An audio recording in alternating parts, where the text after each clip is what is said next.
Eh bien, j'ai le grand plaisir d'introduire aujourd'hui notre invitée, Stacie, qui est invitée par l'Assemblée des professeurs du Collège de France pour cette série de conférences, de 2 conférences, donc aujourd'hui et la semaine prochaine, au même endroit, à la même heure, pour des conférences sur la fiction, qui est à la fois le thème des activités de ma chaire cette année, et aussi le thème de prédilection des recherches de Stacie, qui est bien connue pour ses travaux, en grande partie sur la littérature, plus généralement sur la fiction, sur la référence dans la fiction comme genre, l'imagination, toutes sortes de thèmes qui nous retiennent cette année. Stacie est la présidente de la Société britannique d'esthétique, et elle enseigne à l'Université de Londres, à Birkbeck College. L'Université de Londres est divisée en collèges. Et elle est aussi la responsable de la revue philosophique bien connue Analysis.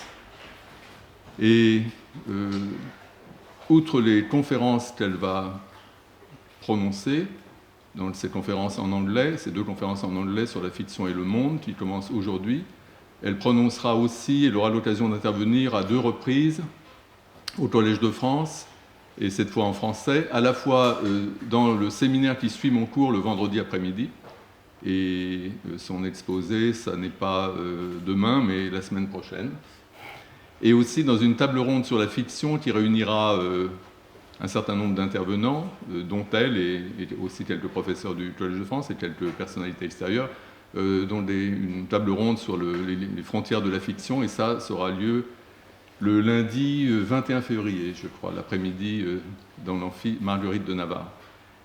Alors, au Collège de France, il y a une tradition pour les professeurs invités par l'Assemblée à faire un cycle de conférences, c'est que ces professeurs reçoivent la médaille du Collège de France, et donc c'est un grand plaisir Quelle surprise de remettre à Stacie la médaille en question.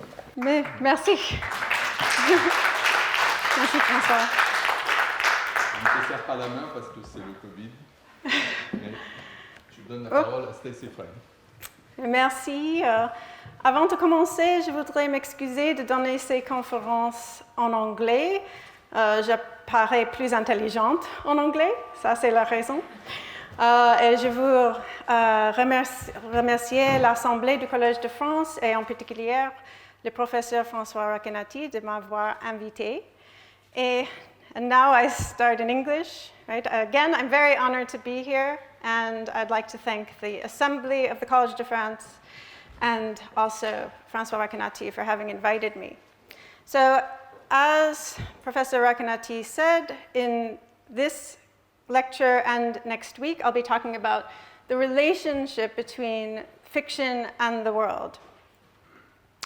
And so the first thing to do, I think, is to say something about what I mean by the term fiction in this context. So there are 2 different uses of the term that are fairly common, not just in the academy, but in ordinary language. The first treats something as fiction if it's unreal or untrue or invented. So this can include things that don't exist. For example, Santa Claus or fairies or what have you. Right? Or it can include claims that are false, perhaps the claims that some politicians make, or just ordinary lies. We might say the testimony of a criminal, for example, is just a fiction. Okay, so in this sense. And the contrast here is between what is fiction and what is true, or what is real, or what are the facts. Okay, so that's one way of using the term fiction. It's not the primary way that I'm going to use the term fiction here. My focus will instead be on fiction in the sense of works of fiction, right? A particular kind of representational artwork. The paradigm instances are works of literature or film, although I will be focusing primarily in what follows on works of literature.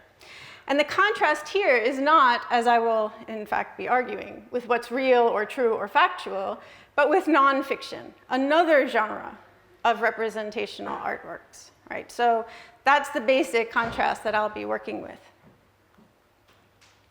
Now, although I have just very carefully tried to distinguish between fiction in the sense of what is untrue, right, and non-factual, with fiction in the sense of a work in fiction, they're often run together so that the distinction between works of fiction and works of nonfiction is frequently reduced to a kind of distinction between fiction on the one hand and facts or reality on the other. And there are a lot of reasons for this, but one reason is an idea, an assumption, that works of nonfiction are essentially, in some sense, factual. They aim at the truth, even if they don't always achieve it. They refer to real individuals and events. Their job is to convey information. Their aim is to prompt beliefs concerning the real world. The basic idea here is that we read nonfiction to find out what's going on or what has happened, okay, or what will happen. By contrast, works of fiction are treated differently.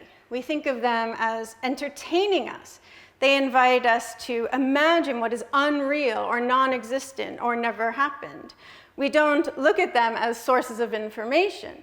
Rather than telling us the truth, they convey what are called fictional truths, a topic I'll return to shortly, and perhaps concern fictional worlds, right? Or for some theorists of past decades, perhaps just alluding to other texts, but in any case, not referring to the actual world around us. So these are kind of common background assumptions that motivate the idea that we can contrast works of fiction in some sense with what is factual. And this is exactly the contrast that I'm going to be criticizing. Now, one way in which these assumptions play out within particularly analytic philosophy is the idea that truth and falsity are somehow irrelevant to fiction. So the logician and mathematician Gottlob Frege at the end of the 19th century took fictions as a primary example of a source of things like proper names, for example, Odysseus, which was one of his favorite examples, that fail to refer. And he said that rather than being concerned with the truth or falsity of what we read in literature or in poetry, we care about sense rather than reference, meaning, connotation, imagery, the beauty of the language. We set aside our concern with what is true and what is false. And that was a pretty influential view that continues to hold some sway. More recently, and related to some ideas of Frege, but not directly influenced by him, a lot of philosophers have taken fiction to essentially involve a kind of pretense. This is a non-deceptive pretense. So, when an author of fiction sets down to write what they're saying, they are pretending, perhaps, to be a particular character who's narrating a story. They are pretending to tell you the truth about events of which they have knowledge. But of course, none of that is true, and you know it, so it's not deceptive. But it is a mere pretense. And insofar as it's supposed to be a mere pretense, again, the question of truth or falsity doesn't seem to arise.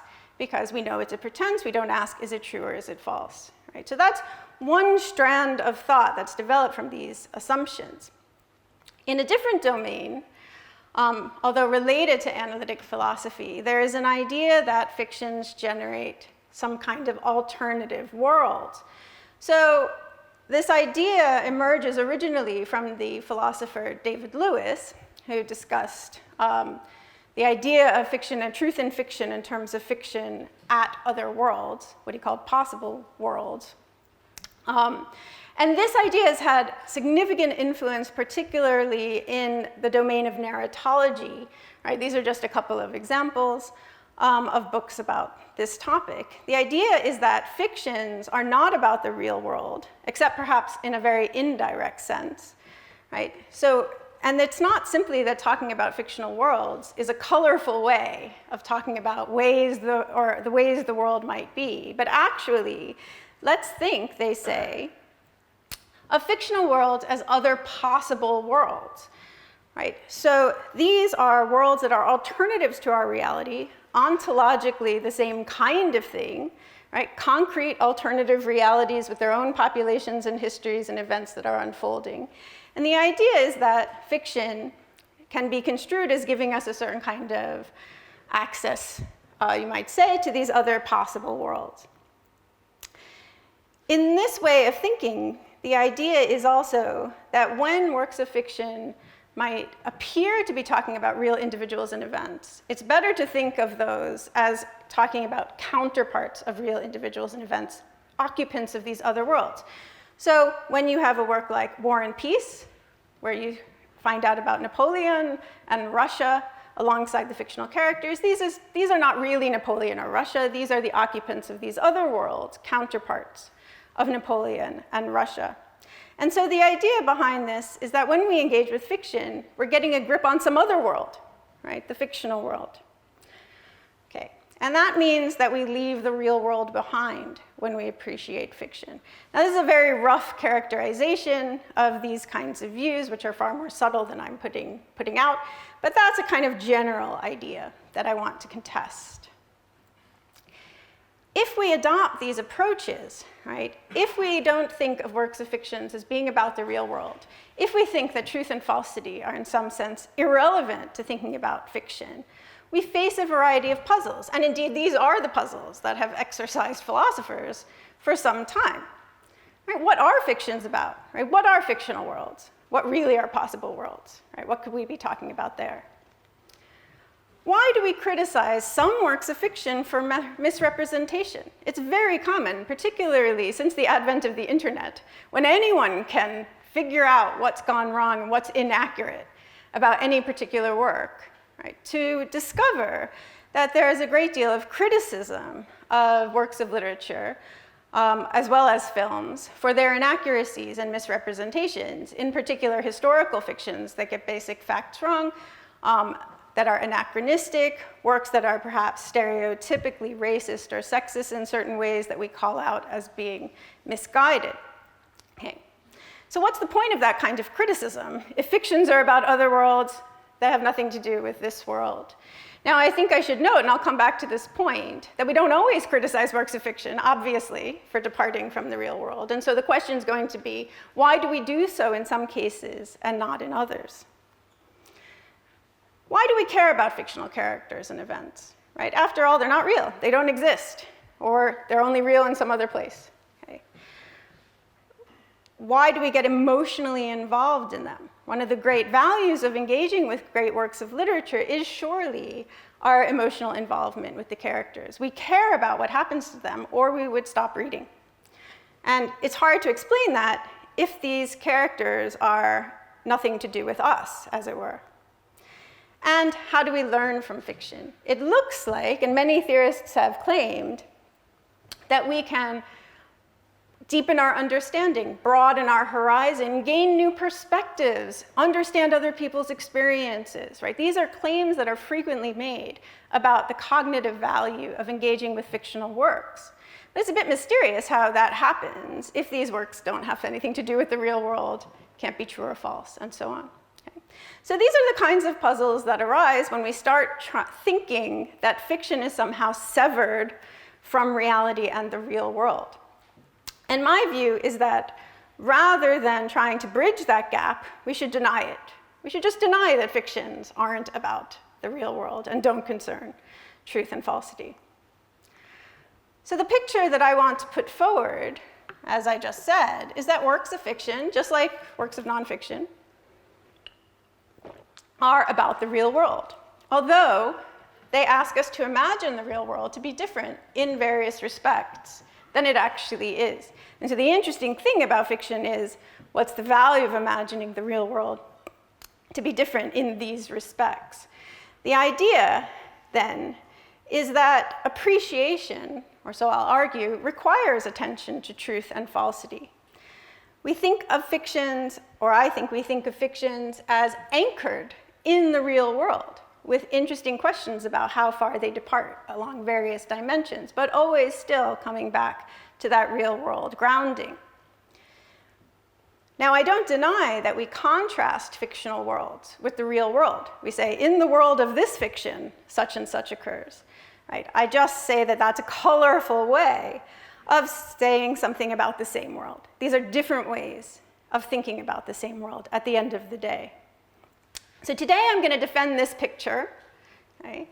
And then next time I'm going to talk about some of the consequences, some of the advantages of thinking this way about fiction. Okay, so let me start by returning to the distinction between fiction and nonfiction. I want to say, just to start without getting theoretical, that on the face of it, it simply looks false that works of fiction don't refer, aren't occasionally true and false, and so on. Right? I think it's fairly obvious that on the one hand, many works of fiction contain truths, refer to real individual and events, and invite beliefs. So Eugénie Grandet takes place in Saumur, which is a real place, as you may know, in France. Le Pr Goriot takes place right here in Paris. War and Peace has chapters containing information about detailed battles during the Napoleonic invasion of Russia. Adichie's Half of a Yellow Sun gives an accurate account of the experiences of people during the Nigerian Civil War. Okay, so these works not only do have truths contained in them, not only do refer to real individuals and events, but in various respects are designed to tell us something about those as well, to inform us in various ways about those real individuals and events. So that's on the side of fiction, right? Fictions can be true, they can refer, and so on. On the other side of the coin, many nonfictions can be false. And I don't just mean it's obvious they can be false unintentionally, right? Or intentionally to deceive, we all know that. But they can also be false intentionally, without any intent to deceive. There are works of nonfiction that, as we might say, fiddle around with the facts for various purposes. So in Cold Blood, Truman Capote massaged certain facts in various ways in order to create a literary narrative that would resemble a fiction, even though it's grounded almost completely in facts, or so he claimed. In classical Greece and Rome, histories systematically include invented battle scenes and invented speeches. In fact, this was one of the valuable features of history as written at the time. So Tacitus was praised for his brilliant style in creating these battle scenes and these speeches, right, which don't resemble what actually happened. He didn't actually know what actually happened. And so that was not meant to deceive. Anyone who's aware of the conventions of writing history at the time will recognize what's going on, right? And so works of nonfiction contain things that are made up without being deceptive.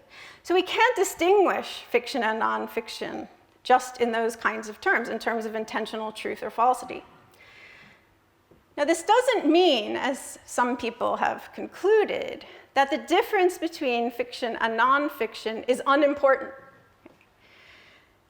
It can be very important while being complicated to define the two and finding it hard to distinguish, right? The difference between genuine love and mere infatuation is very difficult to define, but also extremely important. Okay. So there are lots of things that are hard to define but are important, so that's not the problem. It doesn't mean that everything is fiction, what the narratologist Marie-Laure Ryan calls pan-fictionalism, which was a common view in historiography some decades ago and still has some influence. Ryan doesn't agree with it, just for the record. It doesn't mean everything is fiction because nonfictions contain some falsehoods that are intentional.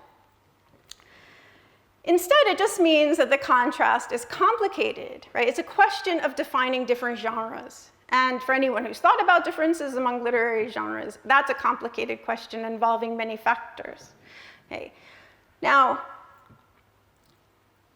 I want to say that although it is complicated, and I'm not going to give a definition of fiction versus nonfiction here because it's just going to take us too far afield, and I'm just going to be primarily talking about works of fiction that everyone will agree are works of fiction in what follows. A work's fictionality and its particular genre will matter to our appreciation. It'll matter to us whether a work is fiction or nonfiction, right? And it'll matter to us whether it's a history or historical fiction, right? Or a fantasy or what have you, in various ways. The point that I want to make without getting into all of those details is that we can't simply assume or stipulate from the outset that works of fiction fail to be about the real world or that truth or falsity are irrelevant. Okay. And that's all I'm going to say about the distinction, and I hope you'll go along with my assumption that it is at least possible that works of fiction can be about the real world, that that's not excluded by definition of fiction. And so that's the idea that I want to argue for. One reason to think that that's right is to recognize why reference and truth can matter when we appreciate fictions. So, as I said before, we often value accuracy and criticize misrepresentation. So we can contrast a couple of historical fictions by British authors as an example.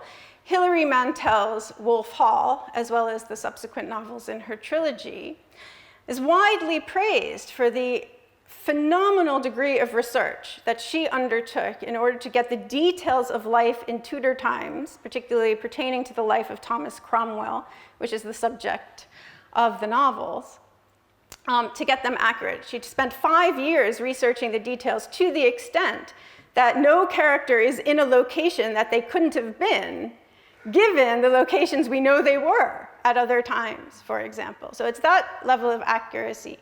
Now, naturally, that's not necessary. One doesn't have to do that when one writes a work of fiction, right? Nonetheless, it's generally considered to be a virtue of this novel. It's a part of the achievement of Mantel that she managed to do that. So it's certainly the case that we can praise these kinds of accuracy. On the other side of the coin, the novels of Philippa Gregory, perhaps the most famous, is The Other Boleyn Girl, which is a well-known film as well, have been panned by critics and historians for their inaccuracies. In The Other Boleyn Girl, in particular, the portrayal of Anne Boleyn is widely considered to be completely misleading in various respects, and has been quite influential. A lot of people have this image of Anne Boleyn in mind because of the popularity of the film in particular. And so Gregory is criticized for this kind of inaccuracy. Now, I think it's important to mention, because the claim is typically not simply that we don't care about truth, but that we don't care about truth value, that is, whether or not something is true or false in fiction. And I want to say that falsity also matters. That is, we register when something is false in various respects. And that can have important effects. On the most basic level, when something is obviously false in a work of fiction, it kind of informs us that the fiction departs from reality in this respect or the other. I'll come back to that. But there are other more particular effects that occur through falsity and reference, particularly when you have reference to real individuals. All right, so Laurent Binet's The Seventh Function of Language, for example, is an excellent example of a work which, if you're interested in the Collège de France and literature, you should certainly read. And in this work, the premise is that Roland Barthes, his accident, he was killed when he was hit by a laundry van, was not an accident, but a murder involving a great deal of political intrigue and many, many literary theorists as well. The people who traipse through the pages of this novel include Foucault and Mitterrand, and they are caricatures, let's say, of these individuals based on the reality in amusing ways, but clearly departing from it. And it's very, very funny. Right? And it's funny partly because you know who they are and you can see the ways in which the truth is being distorted. Okay. And I think, so that's a case where we're talking about real individuals being represented or misrepresented in various ways. But I think fictions, perhaps even more importantly, generally are construed to represent types. So it matters to us whether or not those types are accurate, right? If you think about Balzac's La Comédie Humaine, in fact, that's the whole purpose of La Comédie Humaine, is to give you a sense of all the types existing across French society, right? A lot of them in Paris, generally the worst ones, sorry, but also in the provinces and all over the country in various locations. And a more recent example is Bernardine Evaristo's Girl, Woman, Other, which takes 12 fictional women, but from all different walks of life, primarily in the UK, to give you a sense of the different kinds of experiences of women over the past decades in the UK. And Evaristo's novel is widely praised for giving people a sense of the experience of people of that kind, right? And so here we're very interested in accuracy or truth concerning the types of people who populate these fictions. Now, as I said before, the standard idea is that rather than recognizing the importance of truth, what we get from works of fiction is instead something that's called fictional truth. So I want to consider the idea of fictional truth, which in itself is not a problem, but when contrasted with truth can be a difficulty. So fictional truth is just the idea of what is so according to a story, right? What is the case? What obtains in the world of the fiction? And we can put this in terms of various claims. Some fictional truths are explicit, right? So in Virginia Woolf's novel, Clarissa Dalloway is planning a party. In fact, that's pretty much the plot of Mrs. Dalloway. A great deal more occurs, but most of it occurs in different people's minds while she's planning the party. Right? In Les Miserables, Jean Valjean was imprisoned for stealing bread. Right? That's pretty much a very significant fact that influences everything that happens subsequently. And that's explicit in the novel. But the majority of fictional truths are really implicit. They're inferred.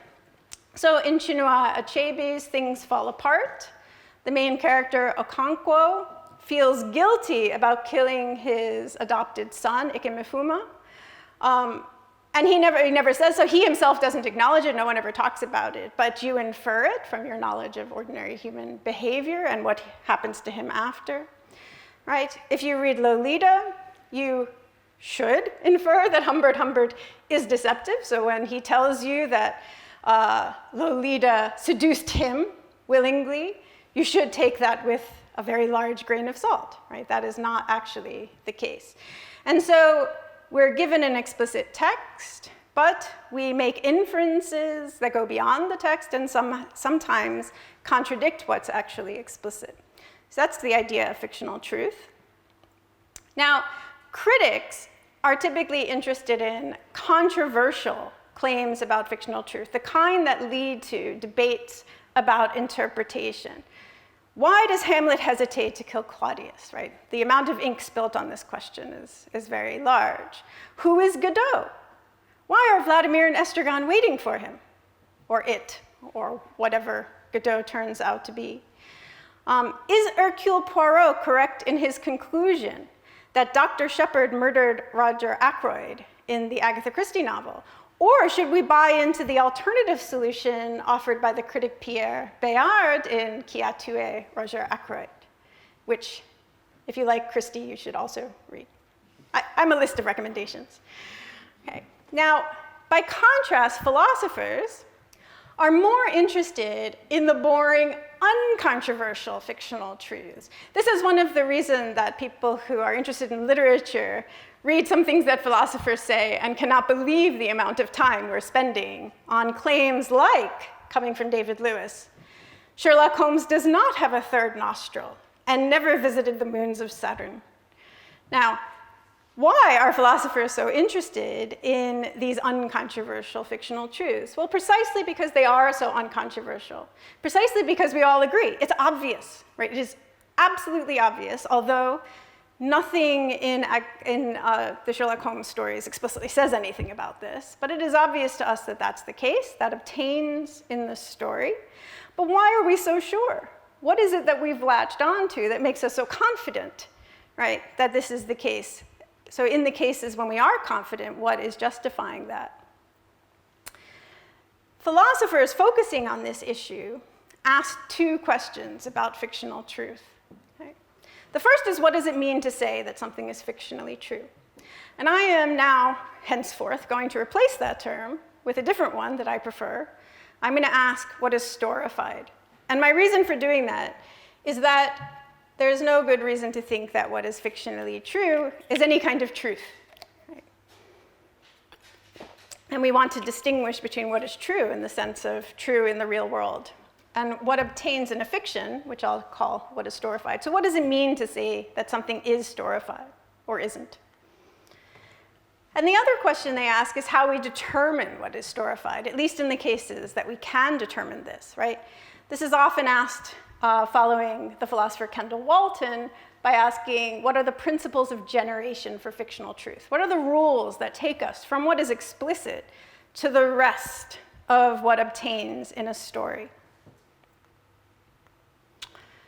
Now, as I've said, right, what is storified, or the notion of fictional truth? It's not the same as being true, at least in the actual world. Although some of what is storified is also true. So in War and Peace, as in Tolstoy's other novels, Russian aristocrats speak French. And that's also true. It was true in the real world that Russian aristocrats spoke French. But it's not true for this, it's not fictionally true or storified for the same reason. It's storified because Tolstoy presents the characters as speaking French in the novel. Okay. Rather, what is storified is what obtains in the, as we say, colorfully in the fictional world, just according to the story. Not just what is explicit, but as I've said, also the rest that fills in the gaps in what is explicit.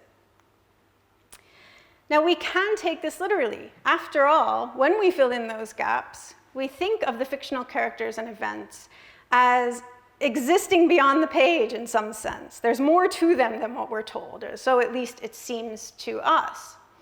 So we could take that literally and say, what is storified is what obtains at some other world, in some possible world, for example. But I don't think this is right. But more importantly, for present purposes, I don't think it's illuminating. After all, we don't have access to other possible worlds, in any case, to find out what's going on in these other worlds. It's better, therefore, to say that we imagine story worlds. Right? When we read a fiction, we imagine what's going on. We imagine that there's more to it than what we read. And what is storified then is what obtains in the worlds we imagine. Okay? Now, if I'm going to avoid thinking of that as engaging with other worlds, I have to give an account of what it means to imagine a story world. And here I'm just going to borrow from the psychology of narrative comprehension, according to which imagining a story world or representing the events and individuals in a story more generally means constructing a mental model or a situation model. Those are the terms that are used in the literature. What is that? It's a kind of mental micro-world of what the story is about. A dynamic, multi-dimensional mental representation of the situations described by the text, including representations of people, objects, properties, relations, the unfolding of events. You open the book, you're introduced to a character, you form a mental representation of the character, you're told something about them, you start to increase the amount of information in your representation, and pretty soon you have a world in your mind. That's the idea. Now, we construct situation models, right, according to the psychologists, to understand narratives, whether or not they're fiction. So fiction and nonfiction narratives, we understand similarly. Indeed, very many texts we understand in this way by constructing a complex mental representation of what's going on. When we believe what we read, right, so in the case of nonfiction that we take to be reliable, for example, we incorporate representations from this situation model into our beliefs. That's the basic idea. So we form a model in our minds, reading a work of nonfiction of, say, the history of a particular war, and then we take the information from that model and we put it into our beliefs. But when we imagine a story world in response to fiction, many of the representations will be things we don't believe. Right? We don't believe many of the characters existed. We don't believe all the events have happened.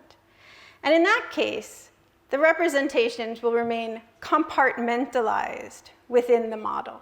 Okay, this is just borrowing terminology from the psychologists who talk about this. And the idea then is that to imagine a story world, to imagine a fictional world, a world that we don't take to be exactly the same as the real world, just means formulating this mental representation and keeping it compartmentalized, right? Not allowing it to influence our actions and so on. This happens when, again, when we have, say, fictional characters whom we take to represent real types.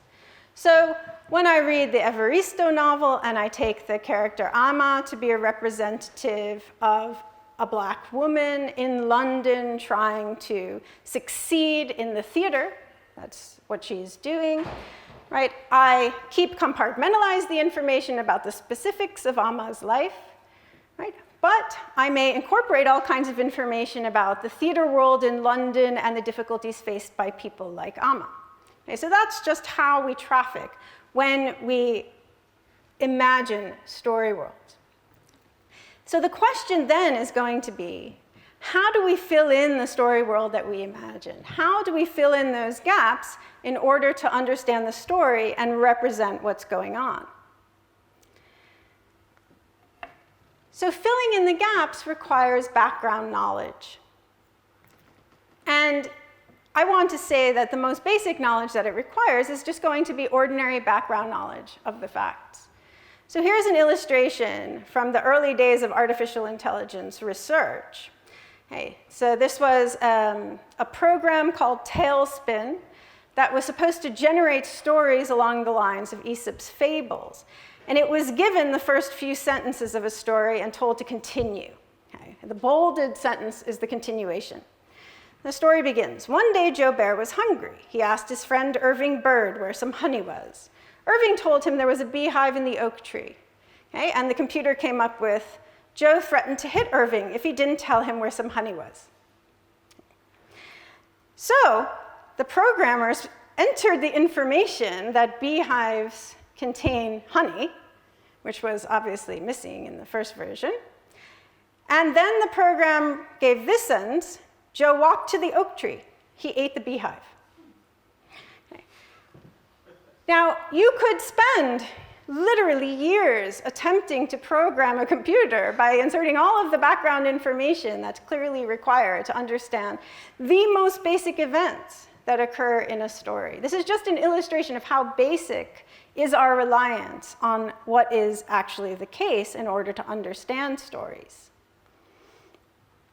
And in light of this kind of case and many others, a plausible view is that the background for story worlds is supplied by the real world. And Marie-Laure Ryan calls this the principle of minimal departure. So we think about the background being the real world, and then we only depart as much as we need to from that background in order to understand the story. My version of this idea is what I call the reality assumption. Okay, so here's how we start out when we read a work of fiction. You assume everything that's really true is storified. More generally, that anything that obtains in the real world also obtains, as it were, in the fictional world, or can be represented in your situation model. And you adjust that presumption only as needed. So the basic idea is you just assume the story takes place in the real world, okay? And you then adjust this presumption as you go along and you're required to do so. That's the basic idea. Why do you adjust the presumption? Well, it's pretty obvious there are a number of reasons why you do when you read fiction. First, there might be explicit, reliable content that contradicts reality, right? So right there at the beginning of Douglas Adams' Hitchhiker's Guide to the Galaxy, the Earth and almost all humans are destroyed by some aliens, right? Because the Earth had failed to get a permit to be located in that particular place in space, and therefore had to be destroyed by alien bureaucrats, essentially. And of course, that contradicts reality, and so you know that we should adjust the reality assumption as far as that goes. Genre conventions are another reason to adjust the presumption that everything is just like it is in the real world, right? You know, to borrow another example of David Lewis's, that if you're reading a fairy tale and there's a dragon, you can, in most cases, infer that the dragon breathes fire, even if this is never stated, right? And that's because you understand the conventions of these kinds of stories. There are contrary belief systems that require you to drop some of your expectations of the truth. So a great deal of what happens in Dante's Divine Comedy, for example, relies on a medieval Catholic worldview, which, if you don't know some of the details of that, there will be a lot that you don't understand. Okay. And depending on your interpretive leanings, facts about authorial intention might give you a reason to adjust the presumption that you're exactly in the real world.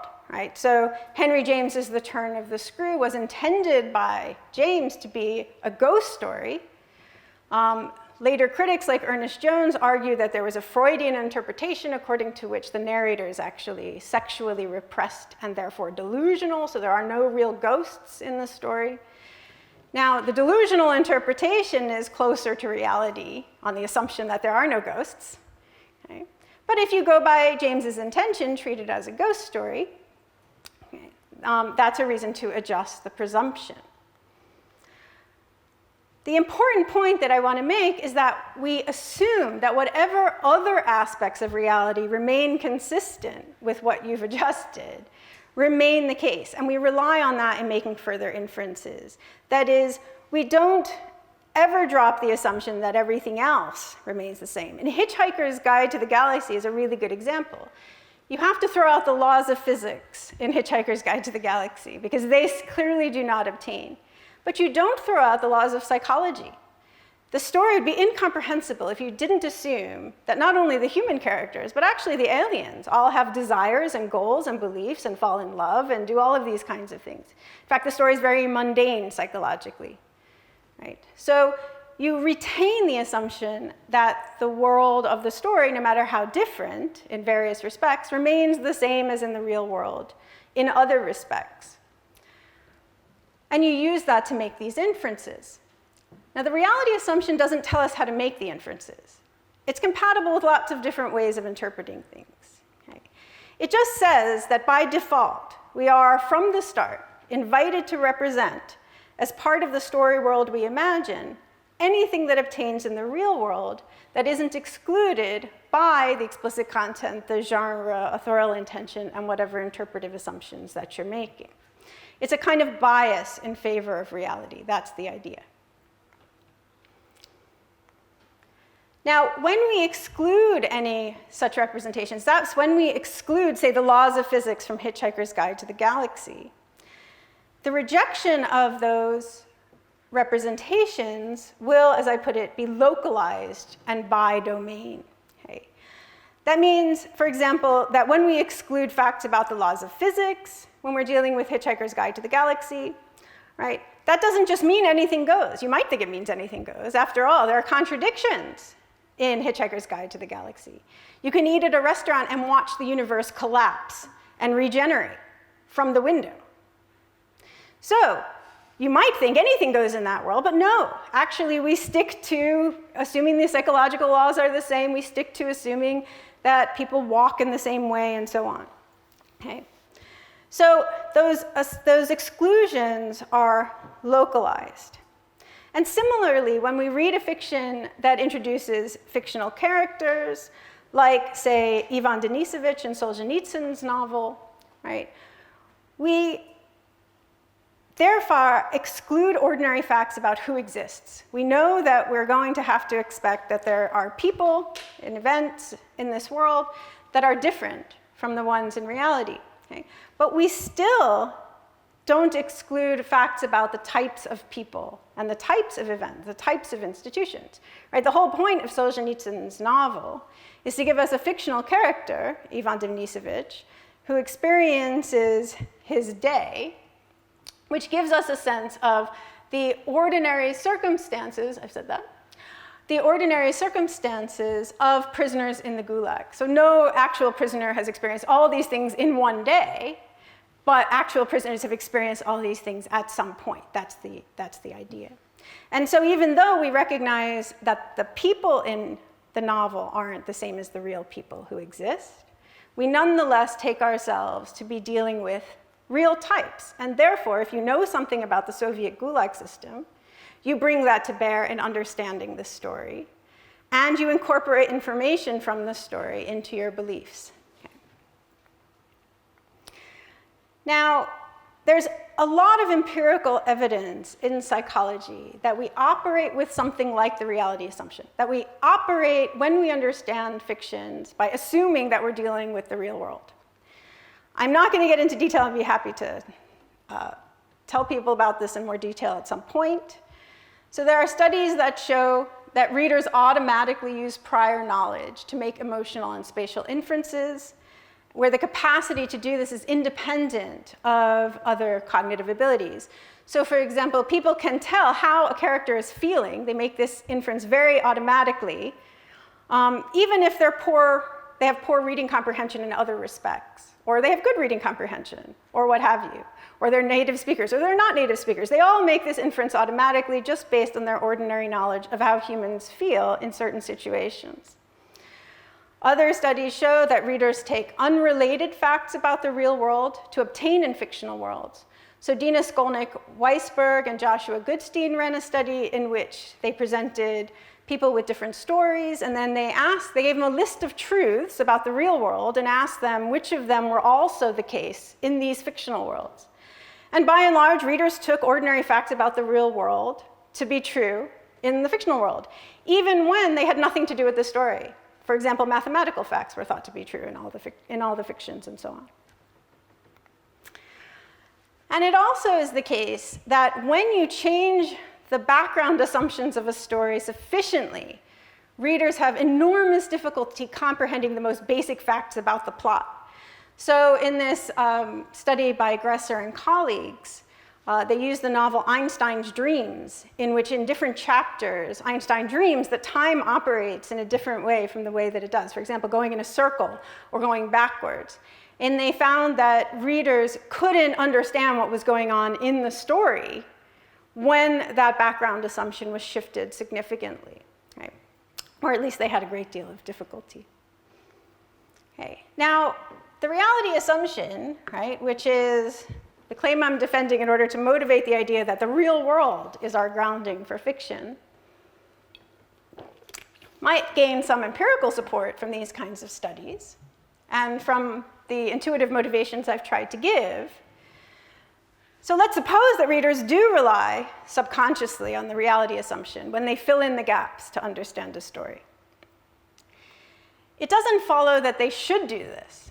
The reality assumption is a normative claim. It says this is how you're supposed to do things. It doesn't just say, right, here's what we do. It says start out by thinking you're in the real world and then figure out what's going on. Okay. And as it happens, there are many objections to the reality assumption in the literature, which I have been fending off for some time, and so have others. I'm not going to go through all the objections to the reality assumption, but I'm going to give you a couple because I think it's important not only to defend it, but also to show how it works in practice.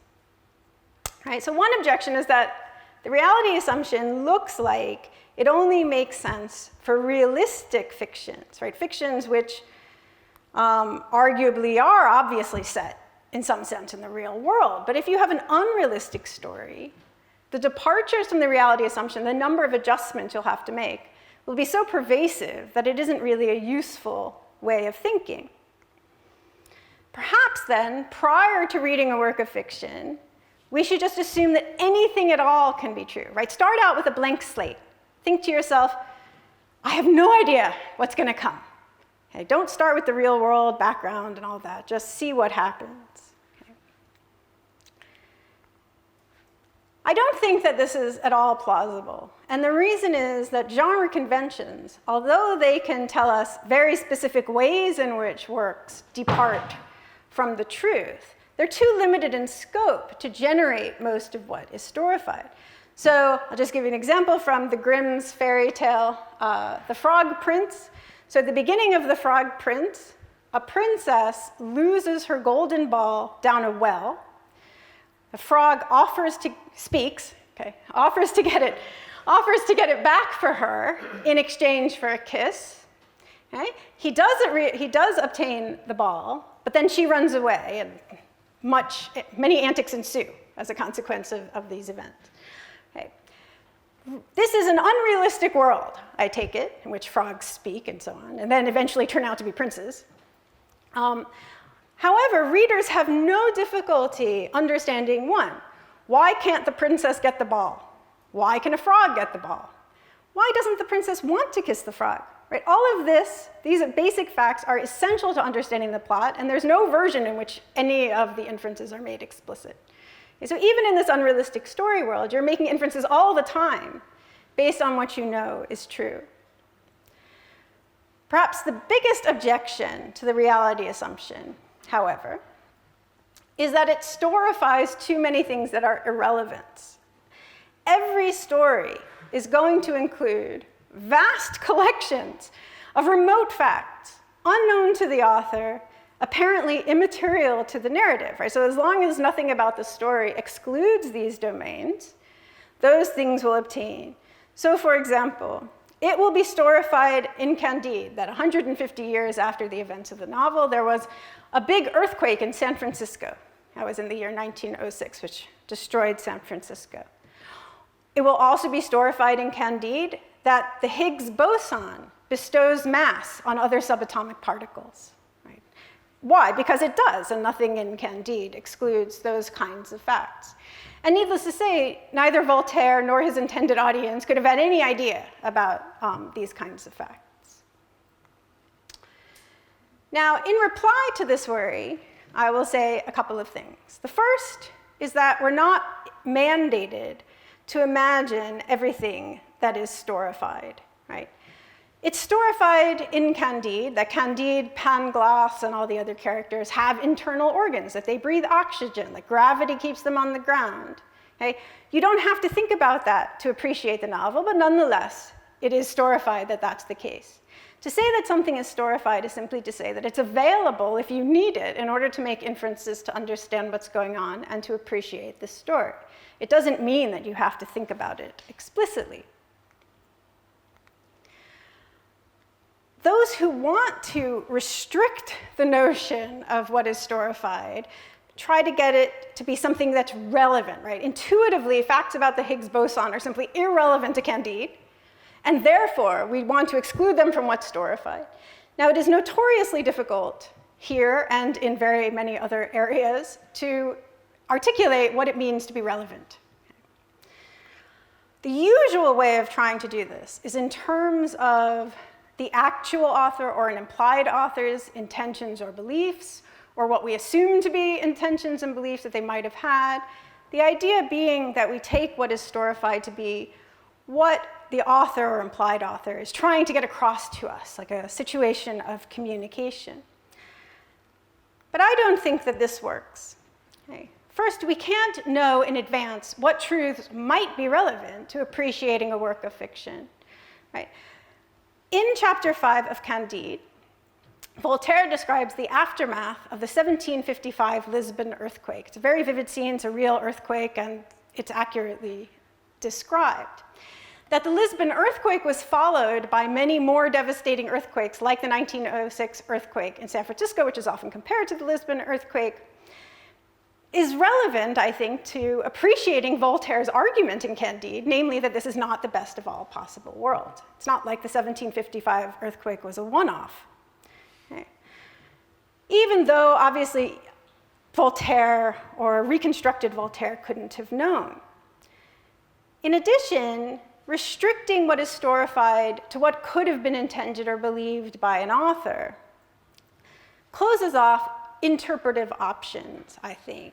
So consider John Rhys's novel, The Wide Sargasso Sea, from 1966, which develops a backstory for the character in Jane Eyre, known as the woman in the attic, Bertha Mason, Rochester's first wife. Before Rhys's novel came out, very few critics had thought that detailed aspects of the history of Jamaica were relevant to understanding Bronte's novel. It's true that Rochester married Mason in Jamaica, but it's left behind and not much is made of it in the novel, and so this wasn't really a topic of discussion. But after Wide Sargasso Sea came out, these facts, ordinary historical facts about what was actually happening in Jamaica at the time and the situation of Creoles, like the character Bertha Mason, have become important parts of critical discussion. And so if we were to restrict ourselves in these ways that are suggested by those who want something more relevant, we wouldn't get these interesting kinds of interpretations.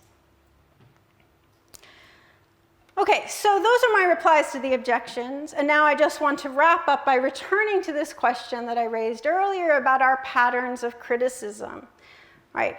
Why do we criticize certain works of fiction for misrepresentation, but we don't criticize other works of fiction for misrepresentation?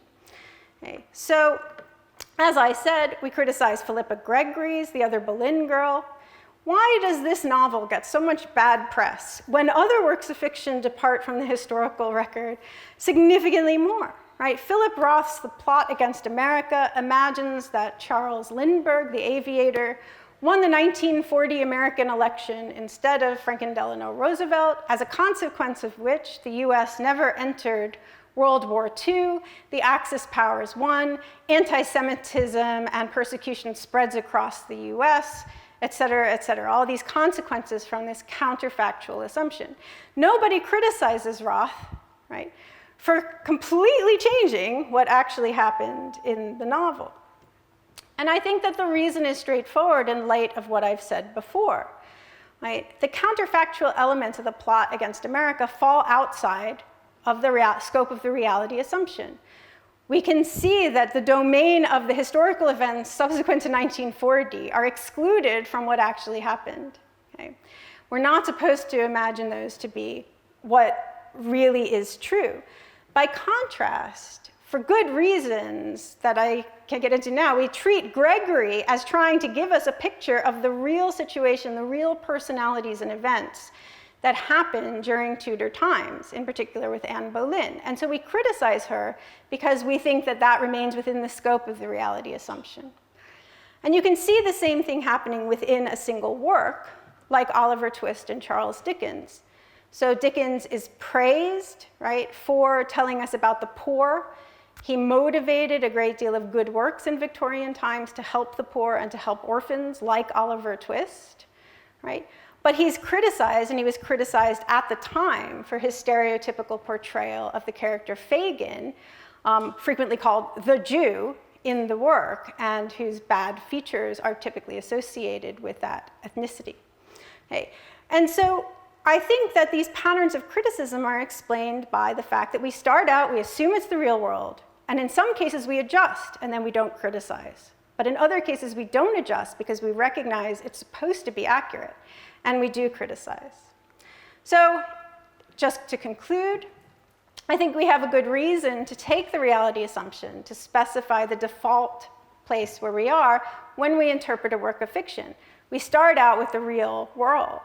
And the question is why the reality assumption has this default status.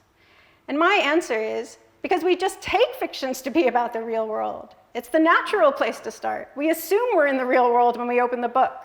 That's why we assume, by default, that everything that obtains in the real world obtains in the story world. But we know we're going to imagine that real world differently from how it is, and that's why we make various adjustments.